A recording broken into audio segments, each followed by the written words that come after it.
ಇನ್ನು ಮಹಾರಾಷ್ಟ್ರದಲ್ಲಿ ಕೂಡ ನಿಲ್ಲದಂತ ಮಳೆ ಅಬ್ಬರ. ಕೃಷ್ಣಾ ನದಿ ತೀರದಲ್ಲಿ ತಗ್ಗಿಲ್ಲ ಪ್ರವಾಹ.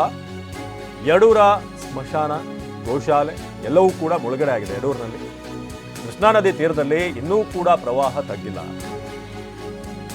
ಗ್ರಾಮದಲ್ಲಿ ಅಂತ್ಯ ಸಂಸ್ಕಾರಕ್ಕೂ ಕೂಡ ಜನ ಪರದಾಡ್ತಿದ್ದಾರೆ. ಯಾಕಂದ್ರೆ ಅಲ್ಲಿ ಸ್ಮಶಾನ, ಗೋಶಾಲೆ ಎಲ್ಲವೂ ಕೂಡ ಮುಳುಗಡೆ ಆಗ್ತಾ ಇದೆ.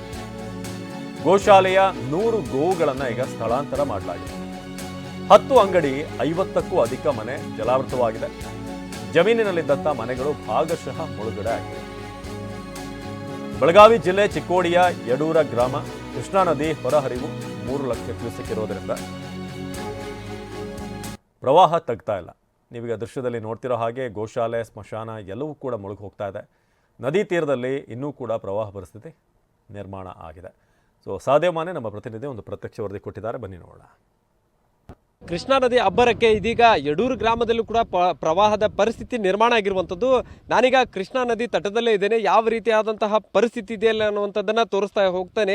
ಸದ್ಯ ಈಗ ಏನು ದೃಶ್ಯಾವಳಿಗಳಲ್ಲಿ ತೋರಿಸ್ತಾ ಇದ್ದೇನೆ, ಇದು ಗೋಶಾಲೆ ಆಗಿತ್ತು. ಇಲ್ಲಿ ಸುಮಾರು 100ಕ್ಕೂ ಅಧಿಕ ಗೋವುಗಳನ್ನು ಏನು ಸಾಕ್ತಾ ಇದ್ರು. ಆದರೆ ಈ ಕೃಷ್ಣಾ ನೀರು ಏಕಾಏಕಿ ಬಂದಿರುವಂತಹ ಕಾರಣಕ್ಕಾಗಿ ಗೋವುಗಳನ್ನು ಬೇರೆ ಕಡೆ ಸ್ಥಳಾಂತರವನ್ನು ಮಾಡಿರುವಂಥದ್ದು. ಸದ್ಯ ಈಗ ಆ ಒಂದು ಗೋಶಾಲೆ ಕಂಪ್ಲೀಟ್ ಆಗಿ ಮುಳುಗಡೆ ಆಗಿರುವಂಥದ್ದನ್ನು ಕೂಡ ಗಮನಿಸಬಹುದಾಗಿದೆ. ಅದರ ನಂತರ ಇನ್ನೊಂದು ತೋರಿಸ್ತಾ ಇದ್ದಾರೆ, ಅಲ್ಲಿ ತಗಡಿನ ಶೆಡ್ ರೀತಿಯಲ್ಲಿ ಏನಿದೆ ಅದು ಸ್ಮಶಾನ. ಸೊ ಆ ಸ್ಮಶಾನ ಕೂಡ ಇದೀಗ ಕಂಪ್ಲೀಟ್ ಆಗಿ ಮುಳುಗಡೆ ಆಗಿರುವಂಥದ್ದು. ಅಂದರೆ ಇಲ್ಲಿ ಈ ಊರಲ್ಲಿ ಯಾರಾದರೂ ತೀರಿ ಹೋಗಿದ್ದೆ ಆದರೆ ಬಹುತೇಕ ಅವ್ರನ್ನ ಎಲ್ಲಿ ಅಂತ್ಯ ಸಂಸ್ಕಾರ ಮಾಡುವಂಥದ್ದು ಅನ್ನುವಂತಹ ಚಿಂತೆ ಕೂಡ ಈಗ ಗ್ರಾಮಸ್ಥರಲ್ಲಿ ಮೂಡ್ತಾ ಇರುವಂಥದ್ದು.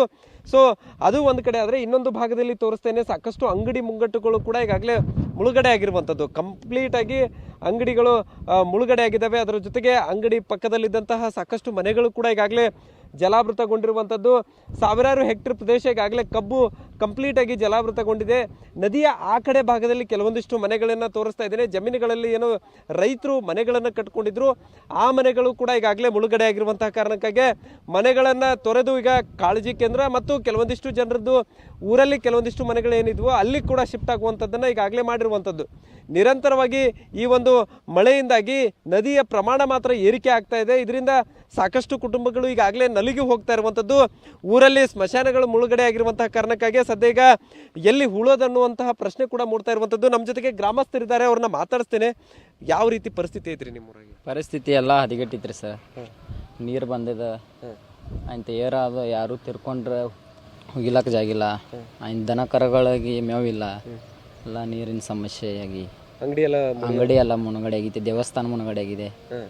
ಎಲ್ಲರೂ ಕಲ್ಲೋಳ ಭಾಗದ ಎಲ್ಲ ಜನರು ಮನೆ ಬಿಟ್ಟು ಹೋಗಿದಾರ್ರಿ.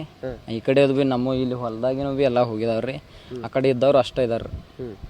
ಆ ಕಡೆನೂ ಇನ್ನೊಂದು ಸ್ವಲ್ಪ ಏರ್ರ ಅವರು ಬಿಡೋ ಪರಿಸ್ಥಿತಿ ಐತ್ರಿ ಸರ್. ಭಾಳ ಮನೆ ಮುನಿಗಿದಾವ್ರಿ, ಮನೆಗಳು ಮುನಿಗಿದಾವ್ರಿ. ದನಗಳ್ದು ಹಲ್ಲ ಆತಿದೆ, ಮೇವು ಇಲ್ಲ, ಏನಿಲ್ರಿ. ಗೋಶಾಲೆ ಇತ್ತು, ಗೋಶಾಲೆ ಭೀ ಇದ್ದು ರೀ. ಅವತ್ತು ಸ್ವಾಮಿಗಳು ಆ ಕಡೆ ತೊಗೊಂಡು ಹೋಗಿದಾರ್ರಿ, ಫ್ಯಾಕ್ಟ್ರಿ ಕಡೆ ರೀ. ಎಷ್ಟಿದ್ದು? ಹಾಂ ರೀ, 100 ಇದ್ದು ರೀ ಗೋಗಳು ತೊಗೊಂಡು ಹೋಗಿದಾರ್ರಿ. ಇನ್ನೂ ನೀರು ಜಾಸ್ತಿ ಇನ್ನೂ ಏರಾತೈತ್ರಿ. ಏನು ನಮಗೂ ಭಾಳ ಸಮಸ್ಯೆ ಆಗಿದ್ರಿ. ಒಂದು ಕಡೆ ಮನೆ ಮುಳುಗ್ಯಾವ, ಇಲ್ಲೇನು ಹೋಗಿಲ್ಲಕ್ಕ ಜಾಗ ಇಲ್ರಿ. ಪೂರ್ತಿ ಮುನಿಗೆ ಬಿಟ್ಟಿದಾರ್ರಿ. ಏನು ಮಾಡೋದ್ರಿ?